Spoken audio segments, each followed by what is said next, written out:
Darling Prabhas और KGF के director Prashanth Neel एक साथ मिलकर लेकर आ रहे हैं एक केजीएफ जैसी ही धमाकेदार फिल्म सलार। दोस्तों, आज हम सलार की फैन मेड थ्योरी सुनाने जा रहे हैं।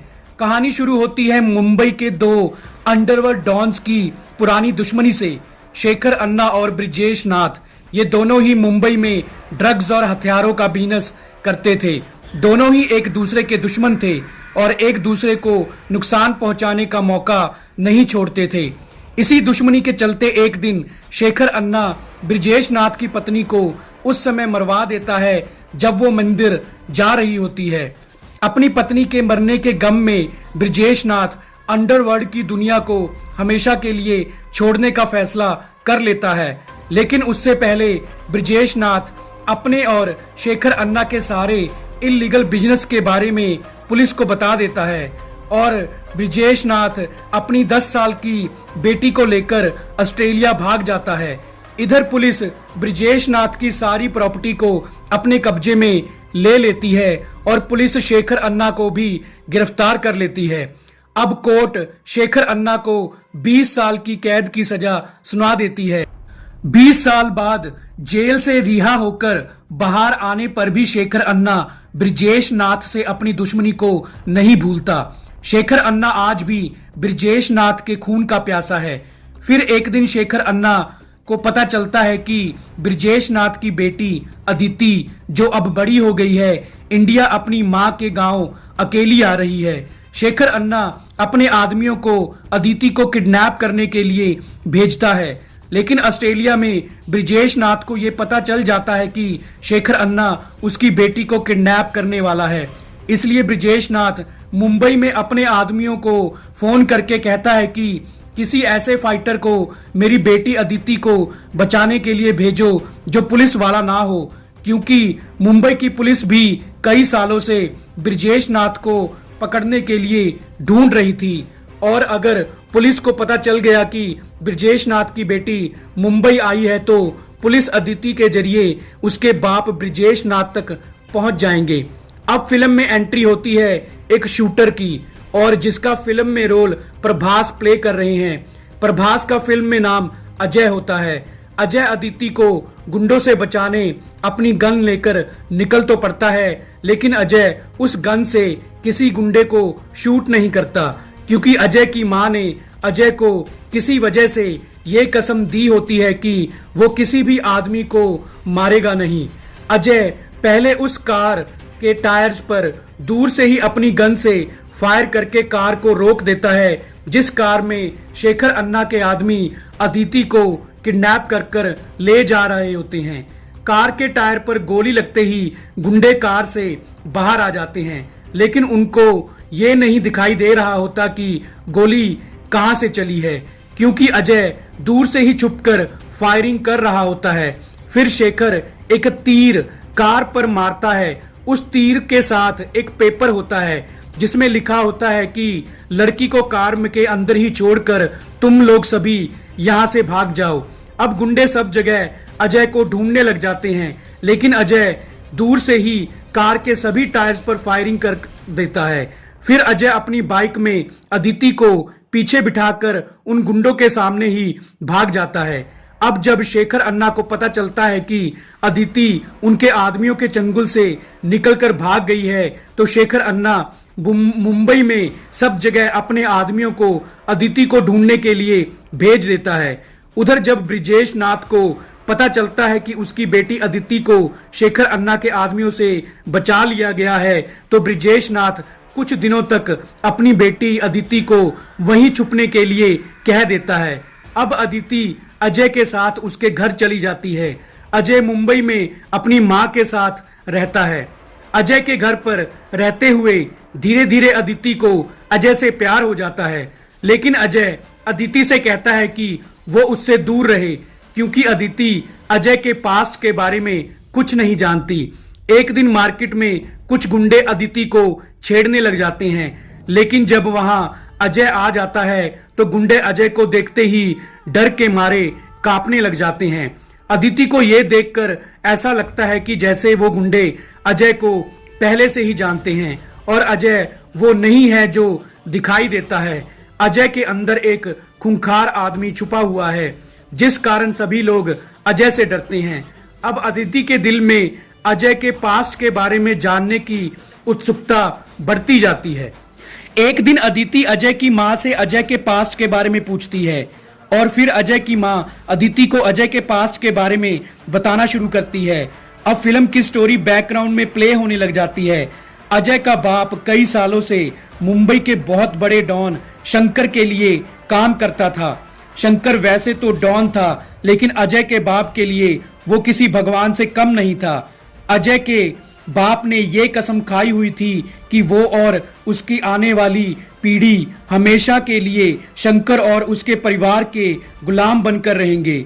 बचपन में अजय और शंकर का बेटा बाला दोनों अच्छे दोस्त थे, लेकिन अजय के बाप के मरने के बाद अब अजय शंकर और उसके बेटे बाला का गुलाम बन गया था। अपने पिता की कसम के कारण अजय भी शंकर और उसके परिवार के लिए ही काम करने लग गया था। लेकिन कुछ सालों बाद जब अजय और बाला बड़े हो गए और शंकर भी एक बीमारी के कारण मर गया, तब बाला अपने बाप की बनाई सल्तनत को संभाल नहीं पा रहा था। अब शंकर के मरने के बाद दूसरे गैंग्स धीरे धीरे मुंबई पर कब्जा करने लग गए थे। अब दूसरे गैंग्स बाला के गांव टनहोला में भी कब्जा करने आ जाने लग गए थे। लेकिन अजय, जो शुरू से ही डेयरिंग और एक अच्छा शूटर है, उन सबको मार देता था। ये देखकर बाला की हिम्मत बढ़ जाती। अब बाला अजय को अपनी दोस्ती और गुलामी का वास्ता देकर फिर से धीरे धीरे मुंबई के हर इलाके में कब्जा करवा लेता है। अब सभी गैंग्स के बीच अजय का खौफ होने लगता है। सभी बड़े बड़े डॉन्स, यहाँ तक कि पुलिस वाले भी अब अजय से डरने लग जाते हैं।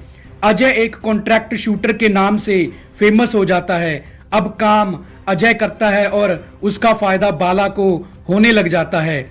अजय बाला की खातिर एक खूंखार किलर बन जाता है, लेकिन अजय कभी भी किसी बेकसूर को नहीं मारता। अजय ने कई बार बाला की जान बचाई होती है, इसलिए बाला भी अजय का एहसान खुद पर मानता है। लेकिन फिर स्टोरी में एक ट्विस्ट आता है। एक दिन बाला का छोटा भाई रघु और अजय दोनों एक विरोधी गैंग से फाइट करने जाते हैं।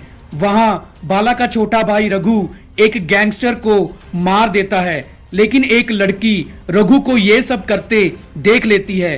अब रघु उस लड़की को भी मारने लगता है, क्योंकि रघु को डर होता है कि कहीं वो लड़की पुलिस के पास ना चली जाए। लेकिन अजय रघु को रोककर उस लड़की को ना मारने को कहता है। अब रघु उस लड़की के आगे गन तान देता है और अजय रघु को रोकते हुए रघु पर गन तान देता है। इससे पहले कि रघु लड़की को शूट करे, अजय को मजबूरन रघु को शूट करके मारना पड़ता है। अपने भाई रघु के मरते ही बाला गुस्से से पागल हो जाता है। अब गुस्से में बाला अजय को मारने चला जाता है। अभी बाला अजय को मारने ही लगता है, तभी वहां अजय की माँ आ जाती है। अब अजय की माँ बाला से अपने बेटे की जिंदगी की भीख मांगती है। बाला अजय को जिंदा छोड़ देता है और बाला अजय से हमेशा के लिए टनहोला गांव छोड़कर चले जाने के लिए कहता है। बाला कहता है कि तुमने मुझे कई बार मरने से बचाया है, इसलिए इस बार तुम्हें जिंदा छोड़कर मैंने तुम्हारे वो एहसान चुका दिए हैं। फिर अजय की माँ अजय से कसम खाने को कहती है कि वो आज के बाद जुर्म की दुनिया को छोड़ देगा और किसी को भी नहीं मारेगा। अजय अपनी माँ की दी हुई कसम खाकर हमेशा के लिए टनहोला गांव और जुर्म की दुनिया को छोड़कर चला जाता है। आज उस बात को 10 साल हो चुके हैं, लेकिन आज भी लोग अजय और उसके नाम से डरते हैं।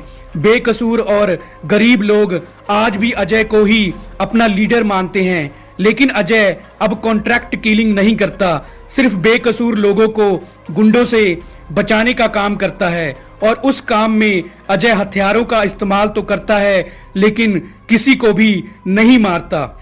अजय के पास्ट के बारे में जानकर अदिति का प्यार अजय के लिए और भी बढ़ जाता है। अब जब अजय को पता चलता है कि अदिति उसके पास्ट के बारे में जानने के बावजूद भी उससे प्यार करती है, तो अजय भी अदिति से प्यार करने लग जाता है उधर अब ब्रिजेश नाथ ऑस्ट्रेलिया से अपनी बेटी अदिति को इंडिया से वापस ले जाने इंडिया आ जाता है और अदिति जब अपने बाप ब्रिजेश नाथ के साथ एयरपोर्ट जा रही होती है तब रास्ते में शेखर अन्ना अपने आदमियों के साथ आ जाता है। शेखर अन्ना अब सिर्फ ब्रिजेश नाथ से ही नहीं बल्कि अजय से भी बदला लेना चाहता है, क्योंकि अजय ने पहले शेखर अन्ना के बहुत से आदमियों को मारा होता है। इसलिए शेखर अन्ना ब्रिजेश नाथ और उसकी बेटी अदिति को लेकर अजय के पुराने गांव टनहोला चला जाता है, क्योंकि शेखर अन्ना जानता है कि अजय अदिति को बचाने टनहोला गांव नहीं आ पाएगा, क्योंकि अजय ने उस गांव को अपनी मां की कसम के कारण